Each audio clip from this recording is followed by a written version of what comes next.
In my last video, I talked in depth about many of the reasons why I'm interested, very interested, extremely excited for the game currently in production from Owlcat Games. In setting the universe of the Expanse, I believe it's called the Expanse Osiris Reborn or Osiris Reborn.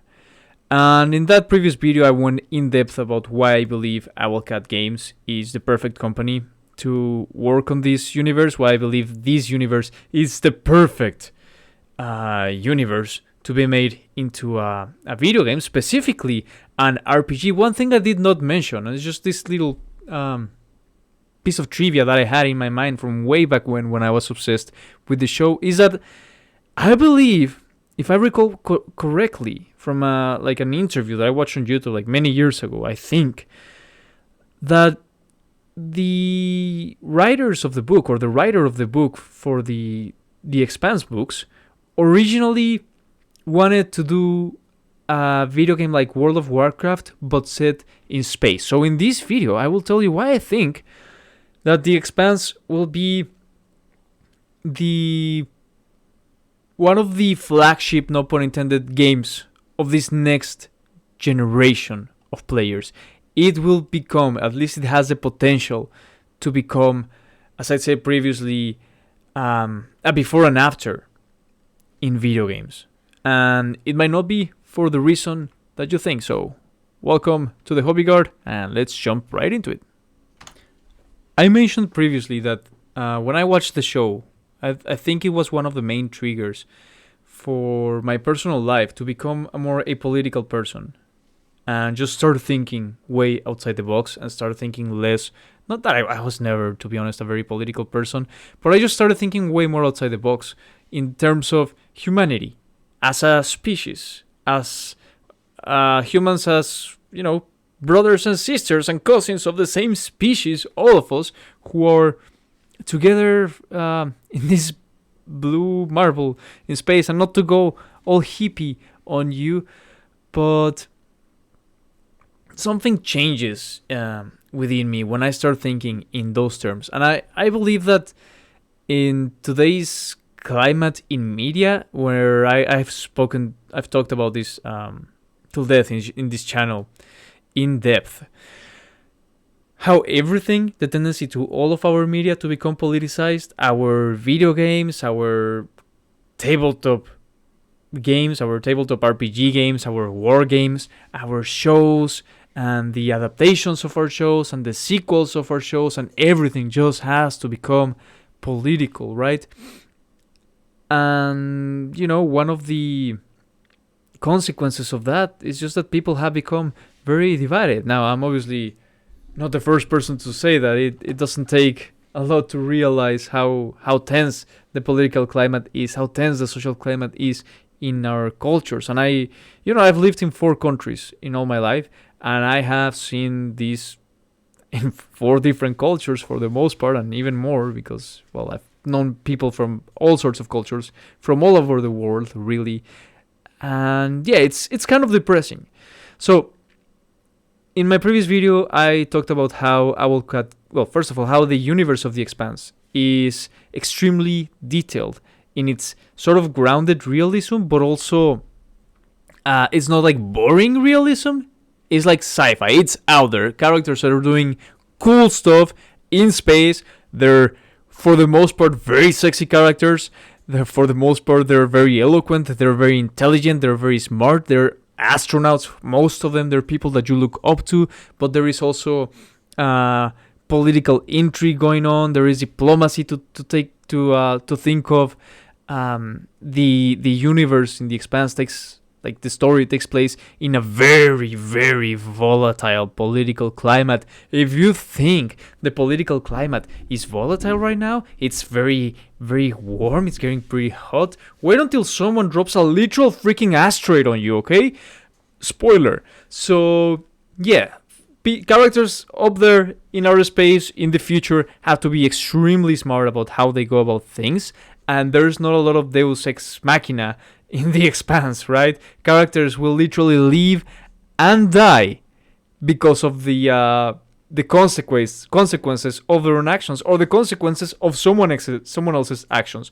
Most of the stuff that goes on, that happens in this universe, you can trace it back as a consequence of something else that someone else did, or a decision that someone else made, or themselves, right?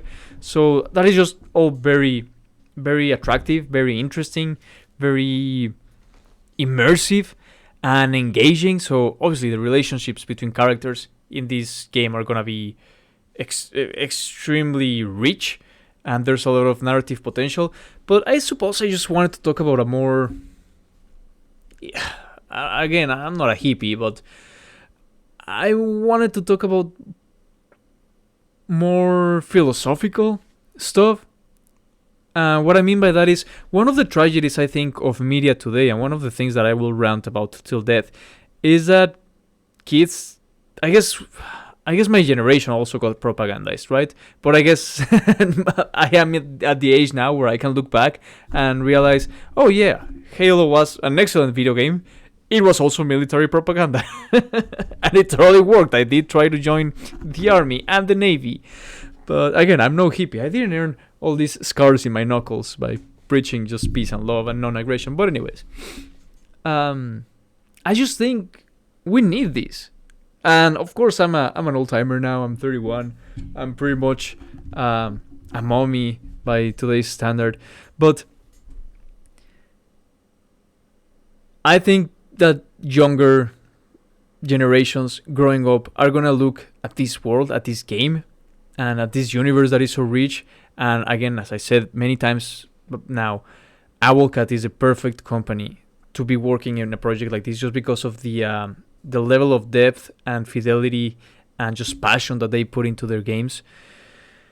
So I think it has the potential to at least sow the seeds in the younger generation's minds that there is something out there more important than our political squabbles, than our just day-to-day overwhelming politicization of everything. It will help them think of humanity as a species. Think of our planet and our planets, because one day they might become our planets. We should want them to become our planets, as something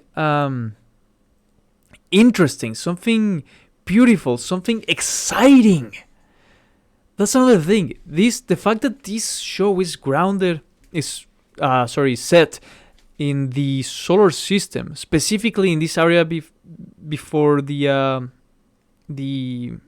what's it called, the asteroid belt, and I guess the belt as well, just made me fall so much more in love with my own solar system, where so many other sci-fi settings take place outside our solar system and so far from Earth. This game showed me the potential of our own solar system to just be an amazing place to explore. Also, absolutely terrifying, incredibly scary and dangerous, but it awakened that sense of that need for exploration that I never thought I had in my life, because by the time I was born, kind of like the entire world had been explored. But then I watched that show and I was like, dude, I want to go there. I want to live in outer space. And I remember when I met my wife, and not right away when I met her, but in one of our very first conversations together, I told her, listen, there is a very small likelihood of this ever happening, full disclosure, but if someone ever knocks on my door and they're saying, hey, we're putting together a project to go to Mars or to set a colony in the moon or just whatever, just explore outer space, and you're never coming back to Earth, and we want you on the ship, we need you, we need your amazing skills and deep knowledge of absolutely nothing that you have, that you bring to the table, and that amazing charisma and the ability to quickly think on your feet. Anyways, if they ask me for that, I need you to understand, before we start this relationship, again, she wasn't my wife there, I had just met her, we were just starting to date each other. I let her know, this was fairly important to me. I need you to understand that if that ever happens, even if we have kids, even if I have responsibilities, even if I'm married, I will go to outer space. I'll never stop thinking of you. I'll take you up there with me in my heart. But my way of seeing it is, I'm not leaving you. I'm doing this for you, out of love for you and our entire species, because I think of humanity now as a species, because I watched the show called The Expanse, and I've been trying to get her to watch it ever since. She did not appreciate that I said that. Lucky for her, very lucky for her. No one ever knocked on my door and asked me to join space exploration, space colony program, but whatever. Not yet, I should say. Not yet. But the point is, it awakened that sense of exploration, and obviously not this show, but that made me realize how much that was lacking in me. That need for exploration. My actual last name is Marin. Technically, it's Marine, right? Because it's Spanish, but it basically means sailor. So I know that I have in me some blood, some sailor blood, some explorer blood. I believe a lot of us do, and I believe that video games are art, and like all art, it has the power to inspire us, to motivate us, to drive us forward, and to make us feel things that we wouldn't have perhaps felt otherwise, make us think of things that perhaps we wouldn't ever thought of otherwise. And yeah, this video game will be an amazing work of art. At least I have a lot of faith in it. I feel like my faith is well placed, and it might just be what humanity needs. Is that crazy? Probably. Is it cringe? Absolutely, it's cringe to think like that and to talk that way, but I'm tired of not being cringe. I wanna stick out like a sore thumb. I don't care anymore. Society has become too timid, and the people who should be ashamed of their own views are not ashamed, and the people who shouldn't be ashamed are ashamed. So since I don't know which one I am, I'll just share what I think, and I'll let you decide. So tell me in the comments down below, what do you think? Do you think video games have the potential to propel the human species and to inspire millions of peoples to achieve the impossible? Just let me know in the comments down below. I would love to read your opinions on it. And yeah, thanks for watching. Like and subscribe if you want to see more cringe, fully autistic content like this. Okay, Ad Astra, and I'll see you on the next one. Remember, there are no female custodies.